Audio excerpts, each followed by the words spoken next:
አንዳንድ ሰዎች ግን የሰውኛ ባህሪ የሌላችሁ እጅግ በጣም የምታሳፍሩ አሳፋሪዎች አላችሁ። ብትነገሩ ማሰቡ ለነገሩ እያወቃችሁ ነው የምታጠፉት። እናትን የምታክል ነገር ስትዘቀዝቁ ምንም ማታፍሩ ማለት ነው። ማፈሪያዎች። እግዚአብሔርን በእናንተ አፈርኩ። አንዳንድ የሆነ እንዴት ነው ወይኔ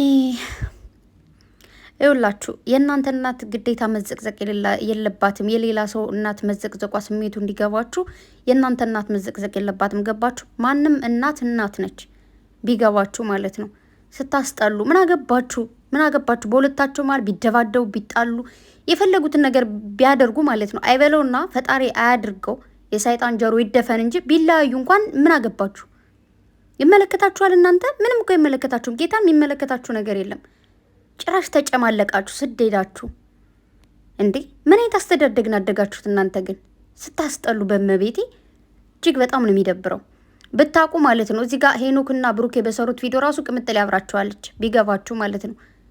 ግን እናንተ አይምሯችሁ እንዴት ይህን ያክል እንደደነዘዘ ነው ግራ ይገባኝ። እኔ ያማችኋል ነው እንዴ? ከዚህ በፊት ታስታውሳችሁ ያኔ 2 ወር እንኳን ፕራንክ ሲሰሩ የሆነ ታይም ላይ ቅምጥሌ ቤተክርስቲያን እየሄደች ቪዲዮ የሰራችሁ ካያችሁት ያኔ እንኳን እንደዚህ እንትን ቪዲዮ ስትሰራ በእንትን ምንድነው የሚባለው በመስታወቱ ብሩኬ ገብቶ ነበር ያን ታይም እንኳን ማለት ነው። እዚህ ጋር ደግሞ ካያችሁት ብሩኬ ካሜራውን ይዟል። እንደዚህ እያዞረው ያለው ምንድነው? ከሱ ኋላ ቅምጥሌ ስላለች እንዳትታይበት ስለፈለገ ነው። ገባችሁ? የሆነ ነገር ተፈጠረ ምን አገባችሁ እናንተ? አይመለከታችሁም። በቃ ስለ ሰው ህይወት፣ ስለ እናንተ ህይወት እስኪ ኑሩ። የእናንተ ህይወት ምንድን ነው? የአንቺ ህይወት ነገ ምንድን ነው? እስኪ ስለ ነገሽ አስቢ። አሁን ያለሽበት ሁኔታ ምንድን ነው? ምን እያደረግሽ ነው ያለሽው እንዴ? እንትናን አትንካብኝ፣ እንትናን ስለነኩብኝ ነው። ምን አገባሽ? መጀመሪያ አባትሽን፣ እናትሽን፣ እህትሽን፣ ወንድምሽን አስከብሪ ሲጀመር ማለት ነው።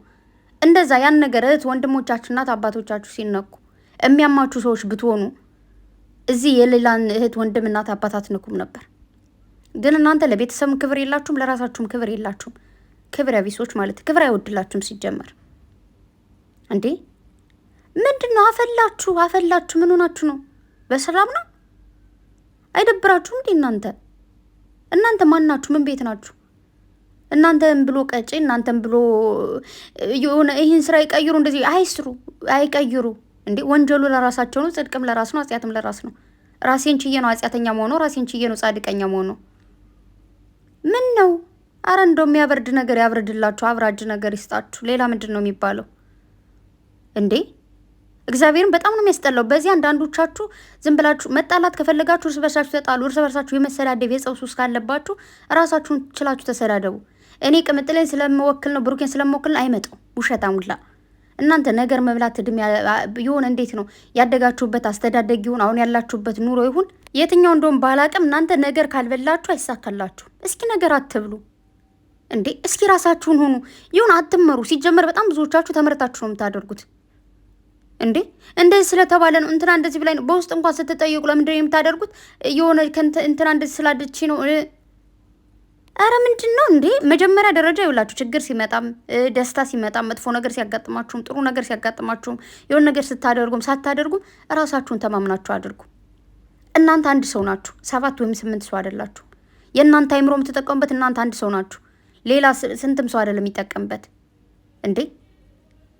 ምንም ነገር ሲመጣ መቋቋም፣ ችግርም ሲመጣ እናንተ ለመፍታት ጥሩ ነገርም ሲሆን እናንተም በቃ አለ አይደል ለሰዎችም ሸር ለማድረግ ሆነ ለራሳችሁ ራሳችሁ ቻሉ እንዴ። ለምንድን ነው እናንተ የምትሳሳቡት? አይምሯችሁን ተጠቀሙበት። አንቺ እናት ካልሆንሽ ነገ እናት ትሆኛለሽ እንዴ።